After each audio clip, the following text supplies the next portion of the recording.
فاسألوا أهل الذكر إن كنتم لا تعلمون۔ وعلیکم السلام ورحمۃ اللہ وبرکاتہ۔ اللہ آپ سبوں کو خوش رکھے، صحت و عافیت سے نوازے۔ دیکھیے، عقیقہ کے بارے میں آپ نے سوال کیا ہے۔ سب سے پہلی بات یہ ہے کہ یہ عقیقہ ہوتا ہے عین سے، حقیقہ نہیں ہوتا، ٹھیک ہے؟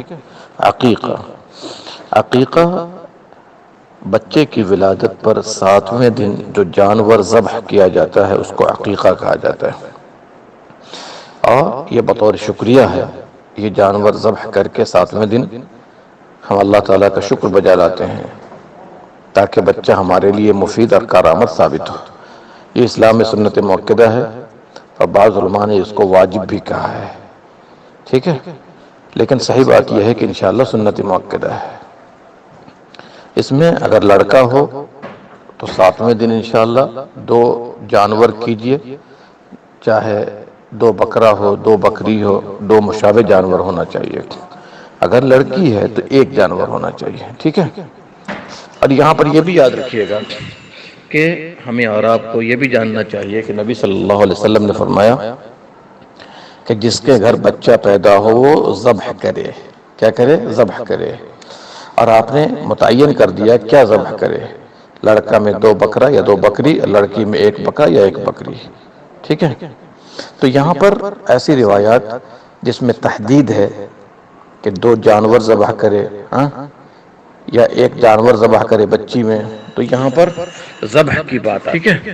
تو ذبح کا مطلب یہ ہے کہ جان ہونا چاہیے۔ بعض گھروں میں بڑے جانوروں میں حصہ لے کر جو کر دیا جاتا ہے یہ کافی نہیں ہے۔ کیوں کافی نہیں ہے؟ اس لیے کہ ذبح کرنا نہیں ہوگا، ذبح کرنا نہیں ہوگا۔ ظاہر سی بات ہے، ایک بڑا جانور لے لیا جس میں 7 حصے ہوتے ہیں، اور بچی پیدا ہوئی ہے، 1 حصہ لے لیا، دوسرے کسی کے یہاں بچی پیدا ہو 1 حصہ لے لیا، تو ذبح نہیں نہ ہوا ہر ایک کی طرف سے، وہ تو حصہ لے کر کے بڑے جانور میں کر دیا گیا۔ اس بنا پر جو ہے یاد رکھنا چاہیے، لڑکا ہو تو 2 بکرا یا 2 بکری، اور لڑکی ہو تو 1 بکرا یا 1 بکری ہونی چاہیے۔ دوسری بات یہ ہے کہ ہمیں اور آپ کو یہ بھی جاننا چاہیے کہ بڑے جانور میں عقیقہ نہ کیا جائے، کیونکہ نبی صلی اللہ علیہ وسلم نے تحدید کر دی ہے چھوٹے جانور کی۔ اور مسند امام احمد وغیرہ میں ایک روایت ہے کہ اما عائشہ رضی اللہ عنہ سے پوچھا گیا کہ اونٹ میں عقیقہ کریں، تو انہوں نے کہا سبحان اللہ، یا ایک روایت میں معاذ اللہ، ہم لوگ نبی صلی اللہ علیہ وسلم کے زمانے میں بڑے جانور میں عقیقہ نہیں کرتے تھے۔ تو یہ بھی پتا چلا کہ ہم لوگوں کو عقیقہ کیا کرنا چاہیے؟ چھوٹے جانور میں کرنا چاہیے، اور لڑکا ہو تو 2 اور لڑکی ہو تو 1 بکرا یا بکری کرنی چاہیے، ٹھیک ہے؟ اور نبی صلی اللہ علیہ وسلم کا فرمان بھی یاد رکھیے، کل غلام مرتہن بعقیقتہ، ہر بچہ اپنے عقیقے کے سبب گروی میں ہوتا ہے۔ کیا مطلب ہے گروی کا؟ اگر عقیقہ نہ کیا جائے تو والدین اس بچے سے فائدہ نہیں اٹھاتے۔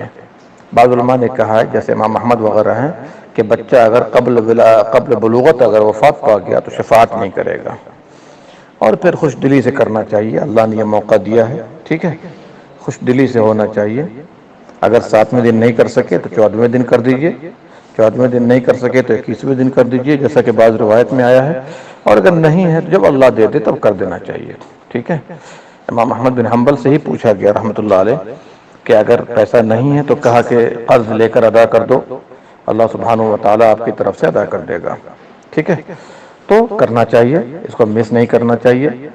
ہم بچے کی ولادت پر ہم خوشی تقسیم کرتے ہیں، مٹھائی تقسیم کرتے ہیں، لیکن جو چیز اصل سنت ہے اور جسے ہمیں کرنا چاہیے تھا، وہ اسی کام سے بسا اوقات پیچھے رہ جاتے ہیں۔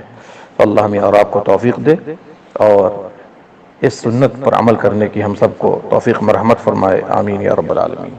رب اشرح لي صدري ويسر لي أمري واحلل عقدة من لساني يفقه قولي رب اشرح لي صدري ويسر لي أمري واحلل عقدة من